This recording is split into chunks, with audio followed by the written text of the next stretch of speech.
창세기 50장 15절에서 26절의 말씀을 통해서 요셉의 믿음의 뿌리라고 하는 제목으로 같이 말씀을 나누기를 원합니다. 아버지 야곱이 죽은 후에 요셉의 형들은 요셉이 복수할 거라고 생각을 하고 두려워합니다.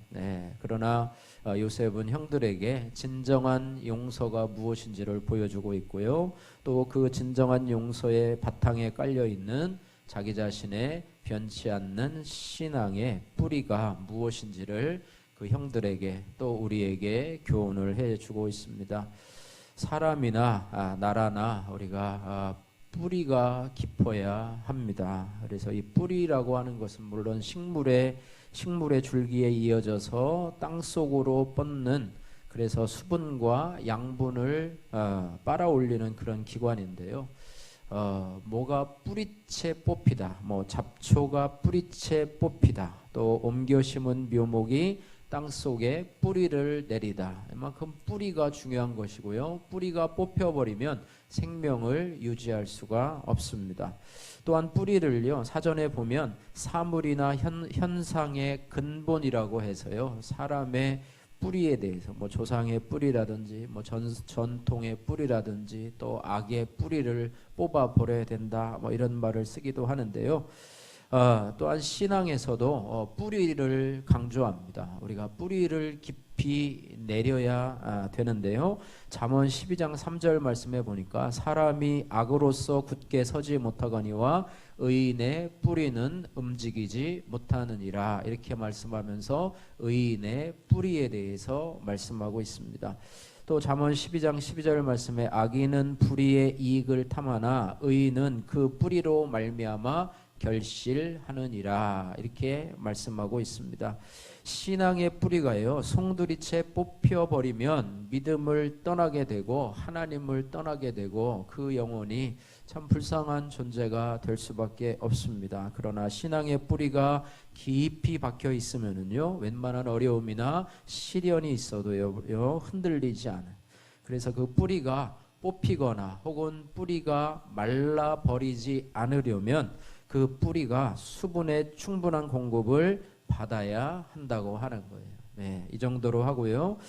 코로나19가 지속됨에 따라서 앞으로 위드 코로나에 대해서 지금 위원회도 설정이 되었고 아마 11월 달부터 할 모양이긴 한데 어떻게 될지는 잘 모르겠습니다.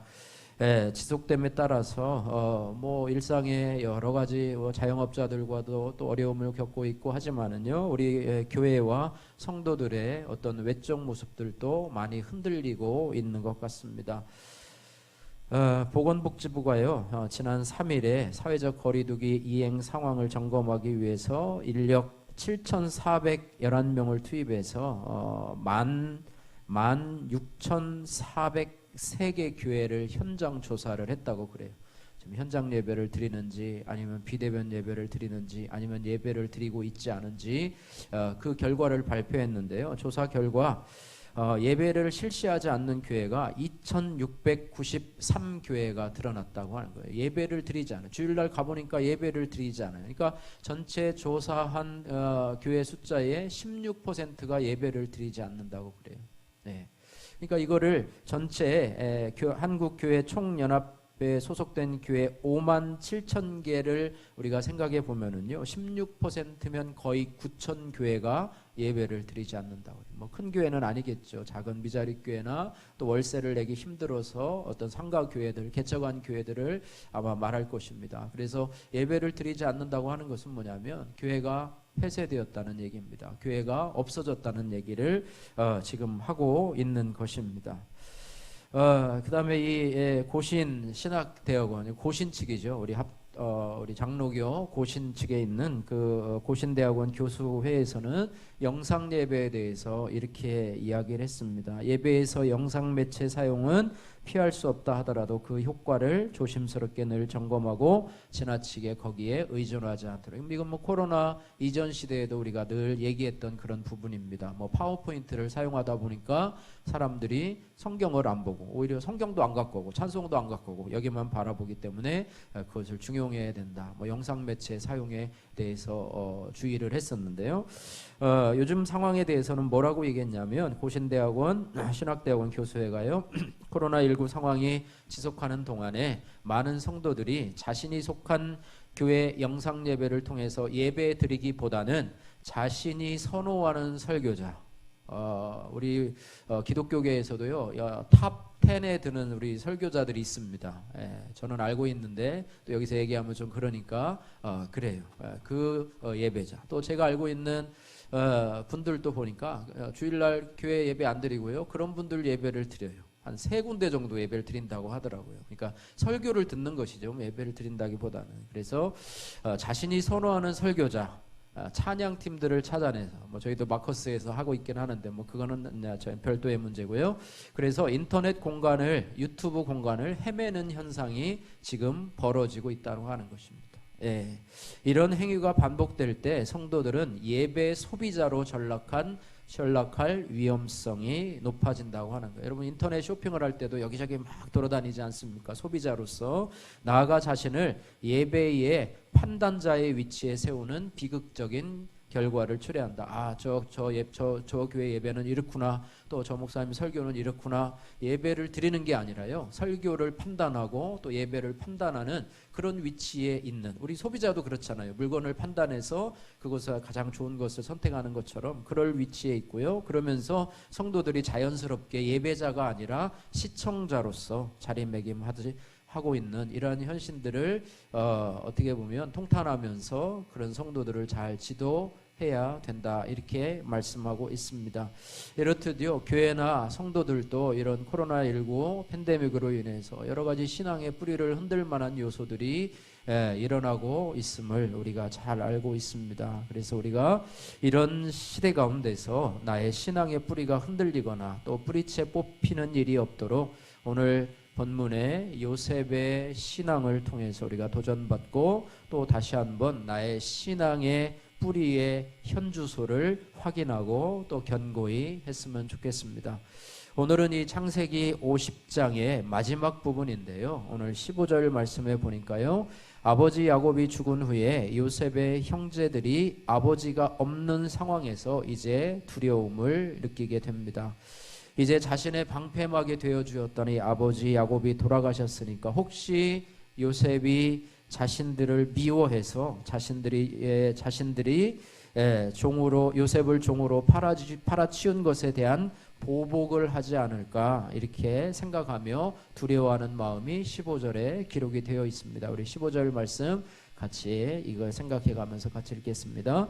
요셉의 형제들이 그들의 아버지가 죽었음을 보고 말하되 요셉이 혹시 우리를 미워하여 우리가 그에게 행한 모든 악을 다 갚지나 아니할까 하고. 아멘. 이에요. 이런 두려움을 가지고 있어서요, 이들이 행한 것은 뭐냐면 요셉에게 사람을 보냅니다. 사람을 보내서 아버지 야곱이 유언하면서 자신들의 죄와 허물을 용서했다, 이런 말을 전하고 있는 모습을 보게 됩니다. 16절 17절 말씀 같이 읽습니다. 요셉에게 말을 전하여 이르되 당신의 아버지가 돌아가시기 전에 명령하여 이르시기를 너희는 이같이 요셉에게 이르라. 내 형들이 내게 악을 행하였을지라도 이제 바라건대 그들의 허물과 죄를 용서하라 하셨나니 당신 아버지의 하나님의 종들인 우리 죄를 이제 용서하소서 하매. 거기까지요. 이게요, 요셉의 형들이 말한 게 아니라요, 또 사람을 보내서 한 겁니다. 다른 사람의 말을 통해서 이렇게 전하라고 한 거예요. 직접 가지 아니했다라고 하는 것입니다. 여기 보면은 요셉의 마음을 어떻게 보면 1차적으로 마음을 누그러뜨리기 위한 어떤 절차였지 않은가. 미리 사람을 보내고 그 후로 이제 자기들이 직접 찾아가는데요. 여기서 그들은요, 자신들을 요셉의 종으로 부르지 않고요, 17절에 보니까요, 당신 아버지의 하나님의 종들인 우리 죄를 이렇게 표현을 합니다. 그러니까 계급 관계가 아니고요, 가족 관계에 호소하면서 어떻게 보면 혈연 관계에 의지하면서 자신의 죄를 용서해 달라 이렇게 구하고 있습니다. 예. 놀랍게도요, 형들은 이전에 이 요셉 우리가 전에 살펴보았던 것처럼요, 요셉과 눈물의 화해를 했음에도 불구하고요, 지금까지 요셉에게 용서를 해달라고 구한 적이 없었습니다. 그들은 요셉의 용서에도 불구하고요, 여전히 그에 대한 죄책감과 또 보복에 대한 두려움을 느끼고 있었습니다. 이로 인해서 용서한 자만 있었고 진정으로 용서받은 자는 없었습니다. 그러니까 요셉은 용서를 했는데 그 형들은 그 용서를 진심으로 받아들이지 않고 있었기 때문에 아버지가 돌아가실 즈음이 되어서 다시 한번 그것이 살아나게 됐다라고 하는 것입니다. 이제 아버지 야곱이 돌아가시자 형제들은 이제 보복이 두려워서 비로소 요셉에게 용서를 구하고 있습니다. 용서를 구하기는 하는데 돌아가신 아버지의 유언을 힘입어서 간접적으로 용서를 구하고 있습니다. 다시 말하면 아버지가 유언하셨는데 우리들의 죄와 허물을 용서하라고 했다, 이렇게 하면서 어설픈 용서를 구하고 있는 내용이 오늘 16절 17절의 말씀입니다. 이런 형제들의 어설픈 용서의 말을 전해들은 요셉이요, 처음에 자신의 신분을 노출할 때, 그죠? 노출하기 전에 막 큰 소리로 울지 않습니까? 애굽의 궁전에 울려 퍼지도록 그가 통곡을 하며 우는데, 오늘 17절 그 하반절 말씀에도요, 그들의 말을 듣고 그들이 보낸 사람들의 말을 듣고요, 우는 모습이 등장하고 있습니다. 17절 그 하반절 말씀해 보니까 요셉이 그들이 그에게 하는 말을 들을 때에 울었더라, 이렇게 말씀하고 있습니다. 예. 어설픈 용서의 말, 형제들이 보낸 사람들의 어설픈 용서의 말, 그 안에 그 형제들의 어설픈 용서가 담겨있는 그 말을 듣고 나서 다시 한번 우는 요셉의 모습을 발견하게 되는데요. 왜 요셉이 울었을까? 왜 요셉이 울었을까? 예, 요셉이 왜 울었을까를 우리가 다시 한번 생각을 해보면, 요셉의 입장에서 한번 생각을 해보면, 요셉은요, 자신이 형들에게 용서를 베풀고 또 사랑을 베풀었는데도 불구하고 형들이 아직까지도 그것을 신뢰하지 않고 오히려 두려워하고 있었다는 사실 앞에서 마음이 아프고 또 그것 때문에 슬퍼했을 가능성이 있습니다. 그 형제들에 대한 어떤 괘씸함보다는요, 그들의 영혼에 대한 불쌍한 생각이 들었을 것입니다. 어째 사람들이 그런가라고 하면서 정죄하기보다는 참 안타까운 마음으로, 어떻게 보면 주님의 심정으로 울었을 것이라고 생각이 됩니다. 왜 형님들은 아직까지도 나의 용서를 받아들이지 못하고 아직까지도 죄책감에 시달리고 또 내가 보복할 거라고 두려워하고 있는가? 예, 그래서 이 사람들을 나에게 보냈는가 안타까워 했을 것입니다. 요셉의 형들은요, 그 미운 동생을 죽이려고 하는 순간부터 심한 죄책감에 시달리며 살아왔을 것입니다. 그런 것을 보면은 그 형제들이 그리 악한 사람이 아니라는 것을 보게 됩니다. 예, 착한 사람이 죄책감에 시달려.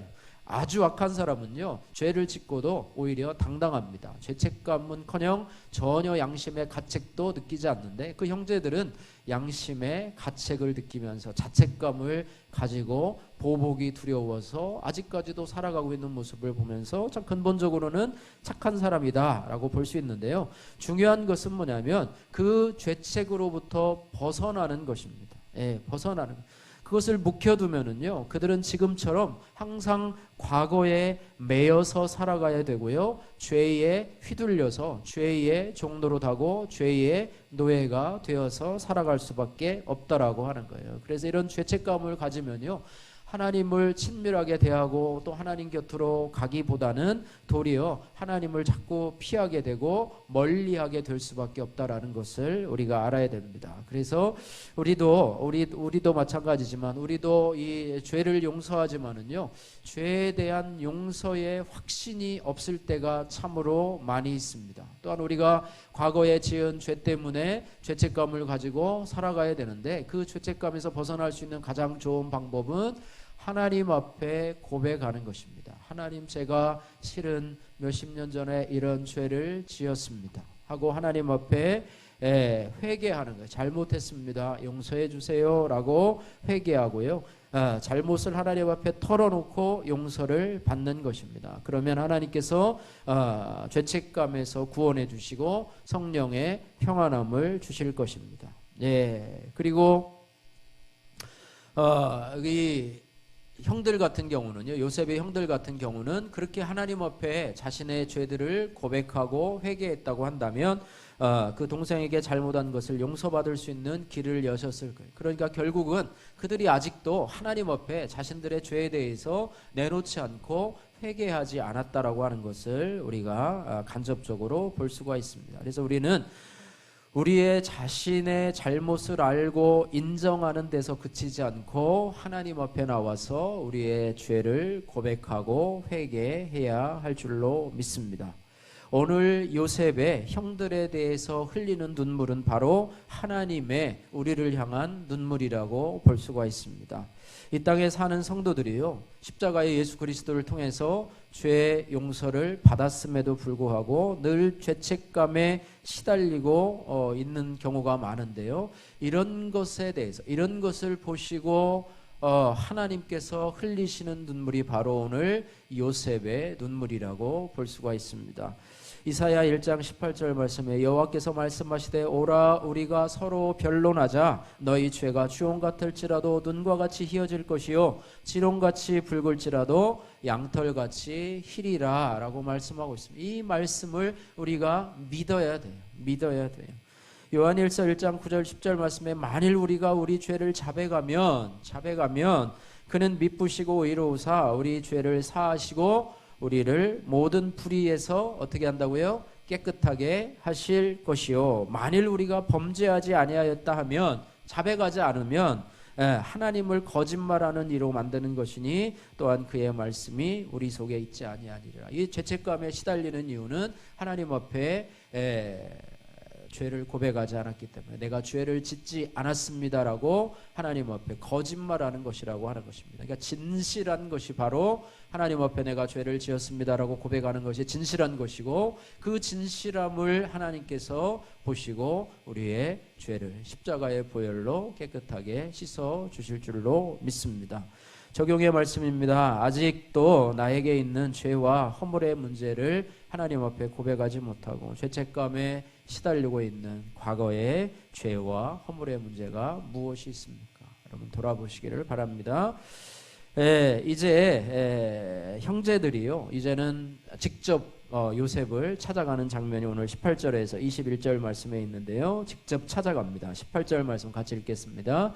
그의 형들이 또 친히 와서 요셉의 앞에 엎드려 이르되 우리는 당신의 종들이니이다.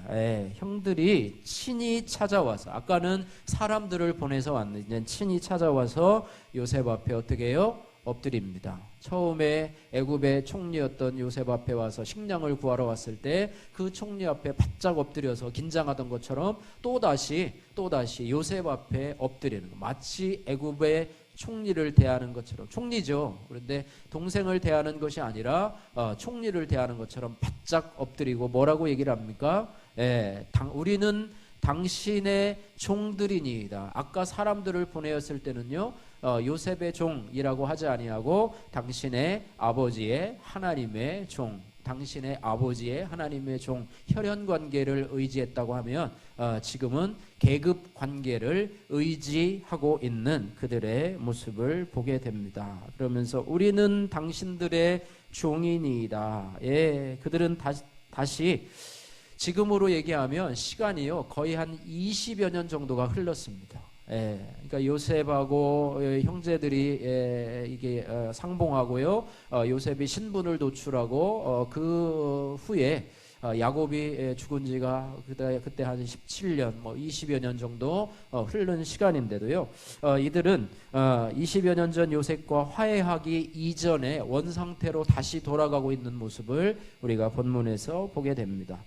이제 이전의 가족관계가 아닌 계급관계에 호소하면서 이제는 동생 야곱이 아닌 총리 요셉에게 용서를 구하고 있습니다.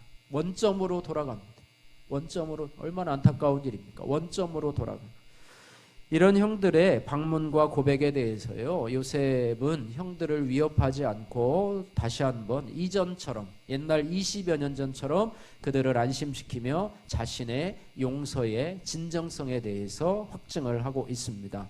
요셉은 19절 말씀에 이렇게 말합니다. 한번 따라해 볼까요? 내가 하나님을 대신하리까.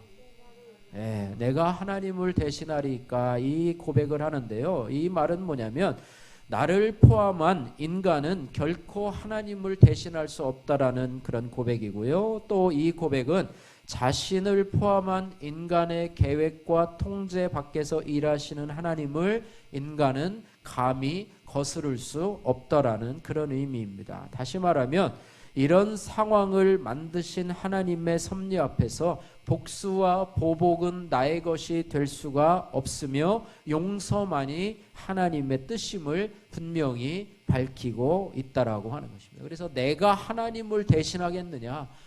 내가 하나님의 자리에 이를 수 없다. 하나님의 섭리인 용서를 행할 수밖에 없다라는 것을 말씀하면서 또한 20절에 고백을 하고 있습니다. 우리 19절과 20절 말씀을 같이 한번 읽겠습니다. 19절 20절. 요셉이 그들에게 이르되 두려워하지 마소서, 내가 하나님을 대신하리이까. 당신들은 나를 해하려 하였으나 하나님은 그것을 선으로 바꾸사 오늘과 같이 많은 백성의 생명을 구원하게 하시려 하셨나니. 21절까지도 같이 읽겠습니다. 당신들은 두려워하지 마소서, 내가 당신들과 당신들의 자녀를 기르리이다 하고 그들을 간곡한 말로 위로하였더라. 20여 년 전에 했던 말과 동일한 말을 하고 있습니다. 똑같은 말을 하고 있습니다. 그러면서 두려워하지 마소서라는 말을 두 번이나 사용하면서 오늘도 역시 마찬가지로 자신의 신앙을 고백합니다. 당신들은 나를 해하려 하였으나 하나님은 그것을 선으로 바꾸사 오늘날과 같이 많은 백성의 생명을 구원하려 하셨나니, 이렇게 말하고 있습니다. 이것은 뭐냐면 요셉의 신앙이요, 요셉의 신앙이 20여 년 전의 신앙이나 지금의 신앙이나 20여 년 전에 자신을 해한 형들을 만났을 때의 모습이나 20년이 지난 이후로 지금 고백하는 신앙이나 변치 않았음을, 동일한 신앙임을 그런 고백을 하게 됩니다. 우리도요, 시간의 지남에 따라서 여러분 20년이 지나면 우리의 몸도 많이 노쇠해지고 또 마음도 많이 달라질 것입니다. 환경도 많이 달라질 것입니다. 그러나 우리도 마찬가지로 요셉처럼 우리의 하나님께 대한 믿음이, 신앙이 변치 않아야 될 줄로 믿습니다. 20년 후면 제가 벌써 75세가 됐네요. 70에 여러분, 별거 아닌 것 같아요. 아이들 요즘에 얘기를 해가면서 아이들이 이제 조금 있으면 몇 년을 계산해보면 벌써 금방 환갑이 됐더라고요. 환갑이 되고 이렇게 되는데요. 우리의 육체는 좀 노쇠해 가지만 우리의 속사람은 날로 새로워지는 말씀처럼 우리의 신앙은 변치 않기를 주님의 이름으로 축복합니다. 여러분이 10년 후에나 20년 후에나 30년 후에 여러분이 있는 처소나 환경 속에서도 여러분의 신앙이 변치 않고, 여러분 코로나로 인해서 얼마나 많은 사람들이 지금 하나님을 떠나고 있고요. 우리 교회를 봐도 지금 뭐 반절 이상의 교회를 나오지 않고 있고, 다른 목사님들 봐도 거의 한 반절 정도가 예배를 참석하지 않고 있는 그런 상황 속에 있다고 합니다. 이것이 뭐 국가의 통제나 또 코로나 상황이기도 하지만은요, 이것도 하나님의 섭리로 보면 우리의 신앙을 연단시키고 우리의 신앙을 떠볼 수 있는, 그죠? 테스트해 볼 수 있는 기간이라고 생각해 보면 여러분들이 이 신앙 가운데, 이런 시대 가운데, 이런 시간들 속에서 여러분이 믿음 안에 서 있는 것이 얼마나 참 귀하고 복된 일인지 모릅니다. 그래서 변치 않는 신앙을 가져야 되는데요, 하나님은 당신들의 악을 선으로 바꾸셨다라고 하는 것이 뭐냐면, 요셉의 믿음의 뿌리의 신앙이 뭐냐면 하나님의 주권, 하나님의 섭리를 믿는 그런 신앙이라고 하는 거예요. 여러분, 제가 좋아하는 말씀, 이 섭리에 대한 신앙을 잘 표현하는 것이 로마서 8장 28절 말씀입니다. 하나님을 사랑하는 자 곧 그의 뜻대로 부르심을 입은 자들에게는 모든 것이 합력하여 선을 이루느니라. 할렐루야. 우리가 과거에 어려운 일이 있고 또 힘든 일이 있고 또 고통스러운 일이 있고 고난이 닥치고 하지만 하나님은 우리는 그것 때문에 힘들어하고 고통스러워하지만은요, 하나님은 그것조차도 합력해서 선을 이루시는 도구로 우리를 사용하신다라고 하면, 우리가 어떤 사람을 미워하거나 그때 닥친 고난을 미워하거나 나를 힘들게 하고 나에게 상처 줬던 사람을 우리가 정죄하거나 또 이렇게 원수로 삼거나 이런 것이 아니라 그 위에 합력해서 선을 이루시는 하나님을 바라보면서 요셉처럼 당신들은 나를 죽이려고 나를 애굽의 종으로 팔려 넘어가게 했지만은, 그러나 하나님은 그것을 선으로 살리셔서 아버지와 아버지의 가족들과 당신들 또 당신들의 자녀들의 생명까지도 보존하시려고 나를 먼저 애굽으로 보내신 것이다. 이렇게 생각하면요, 그들에 대해서도 오히려 우리가 감사할 수 있는 조건이 된다라고 하는 거예요. 이것이 바로 우리의 현실을 뛰어넘을 수 있는 신앙이 바로 하나님의 주권을 믿는 섭리 신앙이라고 하는 것입니다. 그래서 인간 요셉의 그러니까 형들에 대한 용서가요, 요셉 자신으로부터 나온 것이 아니에요. 요셉의 아량과 관대함, 요셉의 인격에서부터 이 용서가 나왔다면은요, 형제들의 우려대로 언제든지 틀어지고 바뀔 수 있는 것이 사람의 모습입니다. 그러나 요셉의 용서의 근간은요, 하나님의 근거합니다. 하나님의 관대함에 근거하기 때문에 이 용서는 변덕스럽게 사라지거나 바뀌지 않는 용서임을 보게 된다라고 하는 것입니다. 그래서 이 말은요, 사람 앞에서 또 환경 앞에서 두려워하는 우리에게 주시는 하나님의 말씀이라고 하는 것입니다. 이사야서 41장 10절 말씀에 두려워하지 말라, 내가 너와 함께 함이니라. 놀라지 말라, 나는 내 하나님이 됨이니라. 내가 너를 굳세게 하리라. 참으로 너를 도와주리라. 참으로 나의 의로운 오른손으로 너를 붙들리라는 말씀이 바로 우리를 위로하시는 하나님의 말씀. 요셉이 그의 형제들에게 하는 말이 지금 두려워하지 마소서,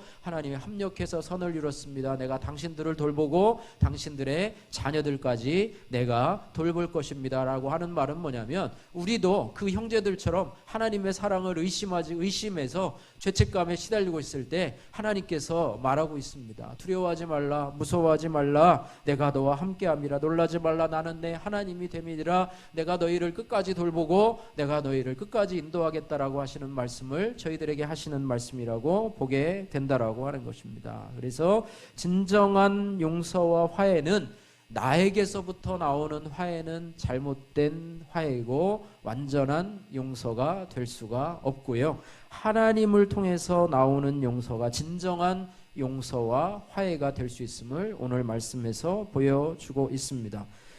그러므로요, 죄인들을 향하신 십자가의 은혜와 용서를 조건 없이 받아들이는 것이 바로 진정한 믿음이라고 하는 것입니다. 이 믿음을 통해서 우리는 하나님 앞에 대한 신뢰를 갖게 되고요, 코로나19와 같은 험난한 세상 속에서 우리의 나그네의 길을 담대하게 두려움 없이 걸어갈 수 있게 되는 것입니다. 적용의 말씀입니다. 나는 예수님의 십자가의 죄 용서하심을 믿음으로 받아들이고 있습니까? 여러분 적용해 보시길 바라고요. 이제 마지막 22절에서 26절은 요셉의 유언과 그의 죽음 장례식에 대해서 말씀을 해주고 있습니다. 이제 요셉은요, 유언을 통해서 아버지 야곱의 소망, 또 할아버지, 또 증조 할아버지 아브라함과 이삭과 야곱의 소망과 유언을 자신의 것으로 받아들이고 있는, 동일시 여기는 그런 모습을 보게 됩니다. 다시 말하면 요셉은 아버지 야곱이 소망한 것처럼요, 하나님께서 반드시 그의 후손들을 약속의 땅으로 인도하실 것을 믿고, 또한 요셉은 자신이 죽은 뒤에도 하나님께서 그들을 계속 보살필 것이라고 말씀을 하고 있습니다. 여러분 24절, 25절 말씀 같이 읽겠습니다. 요셉이 그의 형제들에게 이르되, 나는 죽을 것이나 하나님이 당신들을 돌보시고 당신들을 이 땅에서 인도하여 내사 아브라함과 이삭과 야곱에게 맹세하신 땅에 이르게 하시리라 하고, 요셉이 또 이스라엘 자손에게 맹세시켜 이르기를, 하나님이 반드시 당신들을 돌보시리니 당신들은 여기서 내 해골을 메고 올라가겠다 하라 하였더라. 되었더라. 예, 형제들에게도 그렇게 얘기를 하고요. 또 25절에 이스라엘 자손들에게도 하나님이 반드시 당신들을 돌보실 것이다 라고 이야기를 하고 있습니다. 예. 그리고 이 애굽을 떠날 때에 반드시 자신의 해골, 자신의 뼈를 가져다가 약속의 땅 가나안 땅으로 가서 이장을 해줄 것을 부탁을 하고 있습니다. 이 요셉의 유언이요, 약 400년이 지난 후에 성취가 됩니다. 요셉이 사망한 후에요, 애굽에서 출애굽하기까지의 기간이 340년으로 추측이 되고요, 출애굽해서 광야에서의 시간이 40년 하면 380년이 되고요, 가나안 정복의 기간들을 20년에서 30년으로 보면 약 400년이 지난 후에 이 요셉이 그들에게 간구한, 그러니까 그들이 출애굽할 때요, 요셉이 장사한 거기에 유고를 가지고 계속해서 보관하고 있다가요, 출애굽할 때 가지고 갔다가 이렇게 해가지고 이제 가나안 땅을 정복해서 그곳에 뼈를 묻게 되는데요. 여호수아 24장 32절 말씀에 이스라엘 지도자 여호수아와 백성이 요셉의 뼈를 그 아버지 야곱이 그 당시에 샀던 외삼촌 집 라반의 집에서 이제 야복강을 건너서 돌아오면서 샀던 그 세겜 땅에 묻히게 되고, 또 그 땅이 요셉 자손의 땅이 된다고 하는 것입니다. 여호수아 24장 32절 말씀 보면은요, 또 이스라엘 자손이 애굽에서 가져온 요셉의 뼈를 세겜에 장사하였으니 이곳은 야곱이 100크시타를 주고 세겜의 아버지 하몰의 자손에게서 산 밭이라. 그것이 요셉 자손의 기업이 되었더라. 이렇게 말씀을 하고 있습니다. 여기서 우리는 요셉의 신앙의 뿌리를 살펴볼 수가 있습니다. 요셉은요, 변하는 세상과 또 이 땅에 있는 부귀와 영화에 뿌리를 둔 것이 아니라 철회될 수도 없고 변개될 수도 없는 하나님의 약속에 그의 믿음의 뿌리를 두고 있습니다. 요셉은요, 애굽의 총리로 애굽에서 온갖 영화와 부귀를 누리고 그의 자손 4대까지 자손을 보았지만은요, 그의 본향은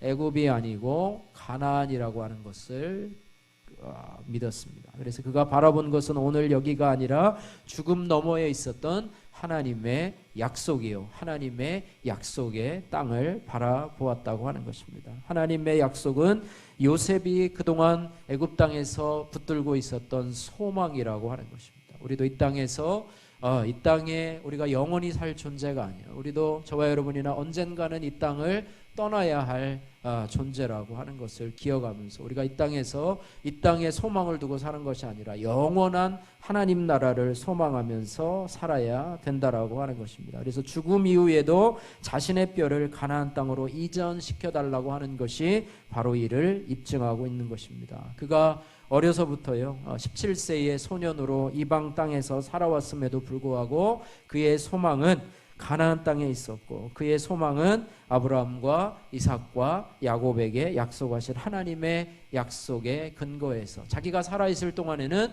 형제들과 그의 가족들을 내가 돌보겠지만 내가 이제 죽을 날이 가까웠으니 이제는 하나님께서 당신들을 돌보게 될 것이다, 이렇게 말하고 하나님께서 당신들을 약속한 땅에 여러분들을 이르게 할 것이다. 정말 얼마나 믿음의 고백입니까? 얼마나 대단한 신앙입니까? 이방 땅에서 신앙을 기를 수 없는 그런 상황 속에서도요, 그가 그러한 신앙을 가지고 있었다는 것 참으로 참 대단한 신앙이 아닌가 이렇게 생각이 됩니다. 우리도 마찬가지입니다. 하나님의 약속에 대한 소망이 우리의 삶을 견인하는 믿음의 뿌리가 되어야 될 줄로 믿습니다.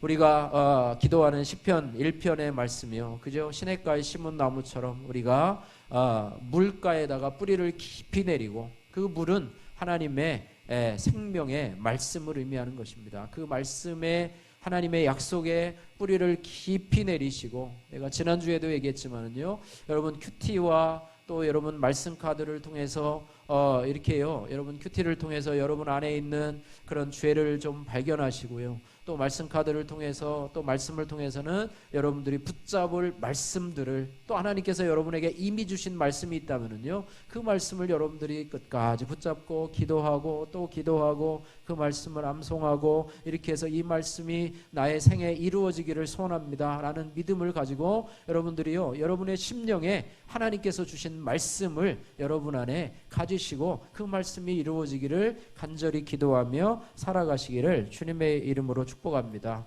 여러분 마음속에 내 어려운 환경들이 좀 바뀌었으면 좋겠다, 또 내 이런 꿈들이 이루어지면 좋겠다 하는 이 세상의 어떤 그런 것들이 아니라요, 하나님의 약속의 말씀, 하나님이 여러분에게 주신 약속의 말씀이 이루어지기를 원하며 힘들고 어려울 때도 그 약속의 말씀을 기도하며 믿고 소망하면서 살아가기를 원합니다. 우리가 매주 부르는 찬양에서요, 제가 이 말씀 앞에서라는 찬양을 우리들 교회 그 목욕탕 세미나 가서 부르면서요, 너무 좋아가지고 제가 거기 부교자한테 전화를 했어요. 이 찬양의 제목이 뭐냐고 그랬더니 말씀 앞에서더라고요. 그래서 제가 찾아가지고 그때부터 읽었는데, 여기서 제가 그동안에 했던 그 단어가 그대로 있는 거예요. 후렴에 하나님 말씀에 두려워 떠는 자, 그 말씀에 생명을 거는 자, 또 하나님 말씀에 운명을 거는 자, 제가 그렇게 하려고 했었거든요. 제가 그렇게 삶을 살아왔거든요. 하나님 말씀에 내가 운명을 걸고 생명을 걸고 이 말씀을 의지하면서 그렇게 살아왔는데 그 가사가 거기에 있는 거예요. 너무 좋은 거예요. 그래가지고 그 말씀을 하고 이것이 우리 성도들에게도 동일하게 되어야 되겠다. 그래서 제가 이 복음성가는 바꾸지 않고 계속해서 부르는 이유가 그런 이유입니다. 여러분도 하나님의 말씀의 생명을 거십시오. 여러분 자녀들에게요, 여러분의 환경에게, 여러분의 어떤 꿈에 생명을 걸지 말고요, 여러분이 하나님 말씀에 여러분의 운명을 걸고 생명을 걸고 그것으로 살아가시는 여러분들 되시기를 바랍니다. 오늘 아까 불렀던 주의 약속하신 말씀 위에 굳게 서서 내가 믿음으로 살아가리라. 우리 아까 불렀던 찬송가 가사처럼요 살아가면 좋겠습니다. 말씀을 정리합니다. 정리하면서 적용의 말씀을 한번 적용의 말씀인데요. 나는 하나님의 약속에 믿음의 뿌리를 내리고 하나님의 돌보심을 믿고 살아가고 있는가? 여러분 적용해 보시고, 아니면 이 땅의 현실의 뿌리를 내리고 염려와 근심과 죄책감으로 살아가고 있는가? 말씀하면서 여러분 오늘 하나님께서 주신 말씀, 여러분에게 주신 말씀으로 기억하면서, 저도 이 말씀을 매일 묵상하면서 힘들 때마다 묵상하는데, 아까 제가 준 말씀이 있죠. 두려워하지 말라, 두려워하지 말라. 내가 너와 함께함이니라. 놀라지 말라. 나는 내 하나님이 됨이니라. 내가 너를 굳세게 하리라. 참으로 너를 도와주리라. 참으로 나의 의로운 오른손으로 너를 붙들리라. 할렐루야. 이 말씀을 붙들고 위로받으시는 여러분 되시기를 바랍니다.